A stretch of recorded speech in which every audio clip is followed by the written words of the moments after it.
ভাগ্যের কি নির্মম পরিহাস, এই দেশ স্বাধীন করেছিল শহীদ রাষ্ট্রপতি জিয়া রহমান, তার দল বিএনপি। সেই বিএনপির নেত্রী, দেশ নেত্রী বেগম খালেদা জিয়া আজকে গণতন্ত্রের জন্য যুদ্ধ করতে করতে মৃত্যুর মিছিলে সামিল হয়েছে। এখন আল্লাহ জানে কদিন পর তার কি হয়, তাকে বিদেশে যেতে দেওয়া হচ্ছে না।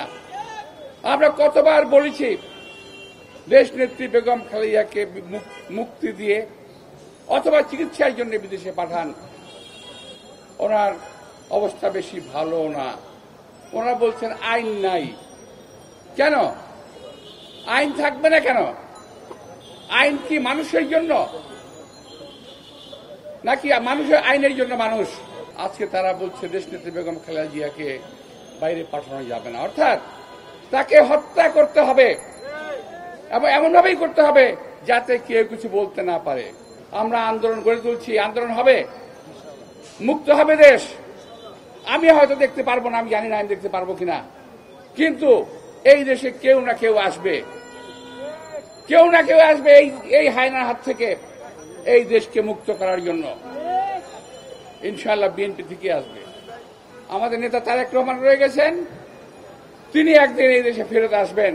জনরোষের মুখে এই সরকার যখন পতন হবে, তিনি এই দেশে একদিন ফেরত আসবেন, নেতৃত্ব দেবেন এই দেশকে ভালো করার জন্য, এদেশের উন্নয়ন ত্বরান্বিত করার জন্য নেতৃত্ব দেবেন। প্রিয় ভাইয়েরা,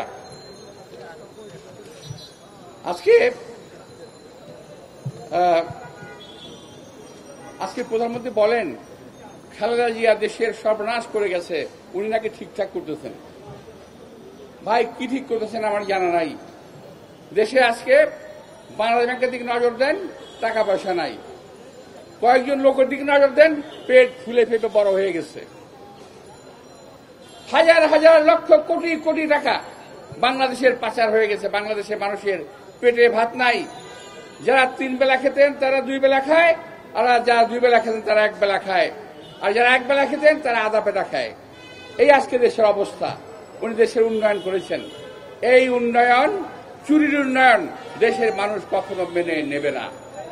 প্রতীকবিহীন উপজেলা নির্বাচন ফাঁদ ফেলেছিলেন, বিএনপিকেও নির্বাচনে নেবেন, কিন্তু বিএনপি নির্বাচন প্রত্যাখ্যান করেছে।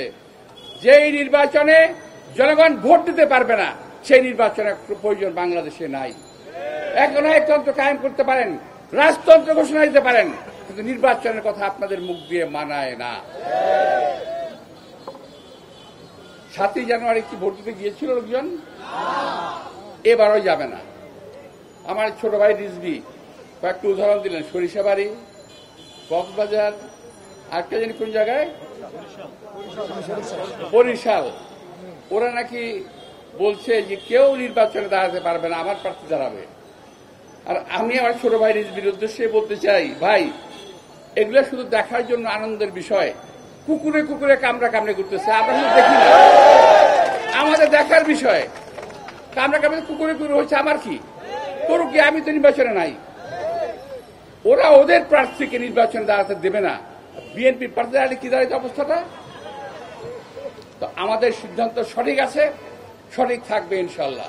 সরকার উৎখাত করবে, আর ভাই আমরা তো সরকারই দেখি না, এটা তো নির্বাচিত সরকার নয়। সুতরাং এই সরকারকে উৎখাত করা কিংবা রাখার দায় দায়িত্ব বিএনপি বহন করে না।